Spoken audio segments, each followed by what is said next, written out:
David had been hiking with his friends when he wandered off the trail and got separated from them.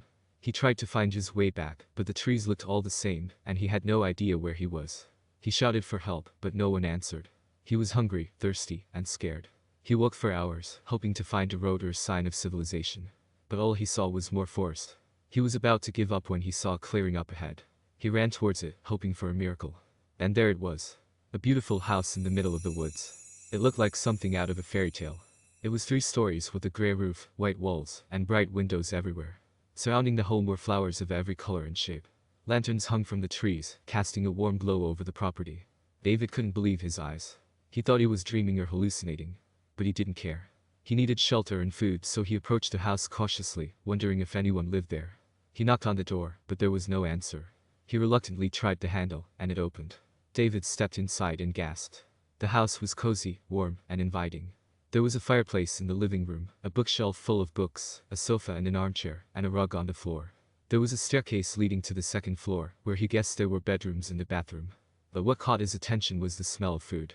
He followed his nose to the kitchen, where he found a table set for one. There was a plate of roast chicken, mashed potatoes, and green beans. There was also a glass of water and a slice of apple pie. David couldn't believe his luck. He looked around, expecting someone to jump out and yell surprise. But there was no one. The house was silent and empty. David called out, "Hello." But after a few moments passed, still nothing. He decided to take advantage of the situation and sat down and ate the food, savoring every bite. He hadn't eaten anything since breakfast, and he was starving. He finished everything on his plate and then helped himself to another slice of pie. David felt guilty for eating someone else's food, but he rationalized that they wouldn't mind given his circumstance. Maybe they were out for a walk. Once they came back, he could explain everything. He decided to wait for them in the living room. He picked a book from the shelf and sat on the sofa, reading for a while, enjoying the warmth of the fire and the comfort of the house. After a couple of hours, David started to feel sleepy. He checked his watch and saw that it was almost midnight. He wondered where his friends were and if they were looking for him.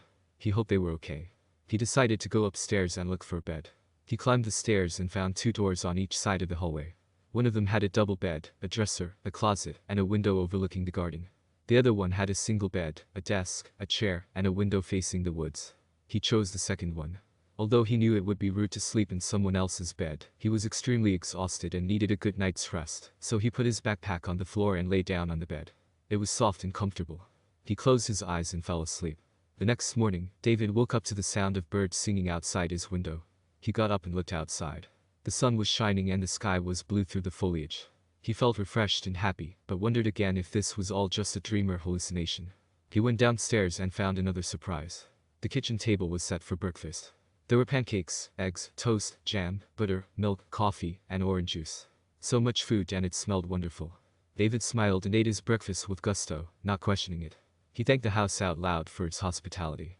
"Thank you for letting me stay here," he said. "You were very kind." He didn't expect an answer and didn't receive one, but he felt he had to say something. After finishing his breakfast and cleaning up after himself, he decided to explore the house some more. In the bathroom, he found the usual. A shower, a tub, a sink, and a toilet. In the closet, he found clothes that fit him perfectly, which he changed into. In the attic, he found toys, games, books, magazines, and other things that looked like they belonged to children, probably a boy and a girl. He wondered who lived here and why they left everything behind. He felt curious but also respectful, so he didn't touch anything that wasn't his, except for a couple books he found on a bookshelf. David spent most of the day reading the books in the living room and walking around the garden, admiring the flowers and listening to the birds. He felt peaceful and happy, forgetting about his troubles and his worries. He forgot about being lost and alone, and felt like he had found a home in the woods. He decided to stay for another night. He ate dinner, which was spaghetti and meatballs, and dessert, which was chocolate cake. After thanking the house once again for its generosity, he read some more, and then went to bed. He slept soundly and peacefully. The next day, he repeated the same routine. He ate breakfast, had lunch, ate dinner, and finished the day with a strange ice cream dessert he had never tasted before, all provided by the house. He read, played, walked, and relaxed. He thanked the house again for its generosity. "Thank you for taking care of me," he said. "You were very nice." He felt a warm and fuzzy feeling in his chest, and felt like he made a new friend. He decided to stay for another night. And another. And another. And another. He lost track of time, and what were days turned into weeks and then months. He didn't know how long he had been there. He didn't care. He was happy. But he also missed his family. He wondered if they missed him too. He wondered if they were worried about him and if they thought he was dead. He felt guilty for leaving them behind. David felt torn between staying and going. He didn't know what to do. One day, as he was thinking of his mother, he made up his mind. He decided to leave and go back to his old life. It was time to find his way out of the woods and say goodbye to the house. He packed his backpack with some food and water. He put on his clothes and shoes and went downstairs and looked around. David felt sad and grateful. He walked to the kitchen and left a note on the table. It read, "Dear house, thank you for everything. You have been very good to me. You have given me shelter, food, comfort, and happiness. You have been more than a house. You have been a friend. I will never forget you. I hope you will be happy too. I hope you will find someone else who needs you as much as I did. I hope you will not be lonely. I hope you will not be sad. I love you. Goodbye. David." He left the note on the table and walked to the door. He opened it, stepped outside, turning around and looking at the house one last time. He smiled and waved. "Goodbye, house." The house didn't say anything back, but he felt it understood. David turned around and walked away. He followed a path that he hadn't noticed before. It led him to a road that he recognized. It was the road that he had taken with his friends when they went hiking. He followed it for a few miles until he reached a small town full of people. It was the first time he had seen anyone in months. David walked to a convenience store. Before he could speak, the clerk's jaw dropped. She asked him if he was David. He said yes. She quickly made a few calls, and before he knew it, the sheriff had arrived with David's parents and older brother. Not long after, several others had shown up, including friends and family. They were overjoyed to see him. They hugged him and kissed him and cried with him. They asked him where he had been and what had happened to him. They told him that they had been looking for him everywhere and that they had called the police and the media. A search party had spent weeks looking for him. Eventually, they thought that a mountain lion or bear had gotten him and that he was gone forever. David listened to everything they said with astonishment. It seemed like the world came looking for him. A sense of guilt and happiness overwhelmed him. David told them everything too, about the house in the woods that had saved his life, about how it had taken care of him and made him happy. He told them about how he had left it behind with a note of thanks. David's family listened intently, but the more he recounted his story, the more he saw expressions of concern on their faces as his voice trailed off. After a few moments of silence, he looked at his parents and brother and told them that he loved them more than anything in the world. They hugged him again and told him how they were so happy to get him back and how much they loved him. They couldn't believe what he had gone through, and they couldn't believe that he was back.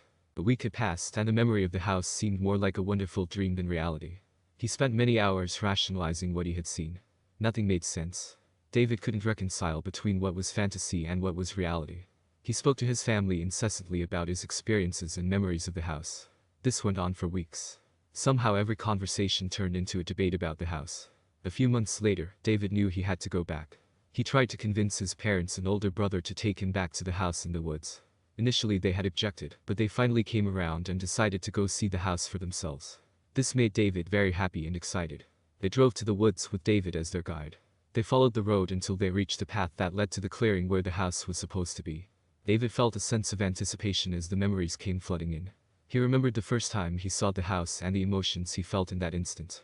He remembered the comforting fireplace and the wonderful food served multiple times a day. All his wants were answered during his stay. David wanted to show his family this wonderful house that had kept him alive and had given him company for all those months. But when they got to the clearing, they saw something else instead.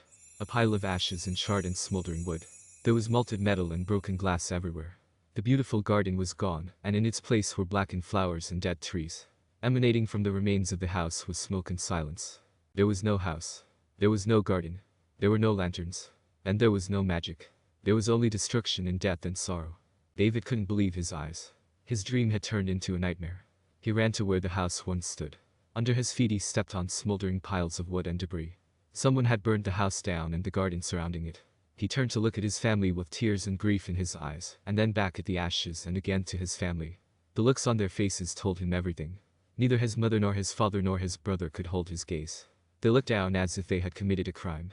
David cried out in pain and grief, not only at the destruction of such a beautiful place, but from his family's betrayal. Why had they destroyed something so beautiful which he loved so much? "I'm sorry, David," his mom started. She continued speaking until his brother and father took over. David fell to his knees, but he could not hear them as a loud ringing grew in his ears, nor could he see with the tears in his eyes. When David regained his composure, he found himself in an ambulance. He couldn't remember what had happened after he had heard his mom's apology. Later that evening in the hospital, the doctors had told him he had a mental breakdown. He spent the next few days at the hospital under observation by the hospital staff and his family. Eventually, he was released for home once the doctors were satisfied with his state of mind. Months passed and he was able to reconcile with his family. He knew they did what they thought was best for him. Nevertheless, he had to correct the mistakes his family had made. David spent the next several years rebuilding the home and replanting the garden. He hung up new lanterns and placed new furniture in the home. His memory of the house was vivid even after many years had passed.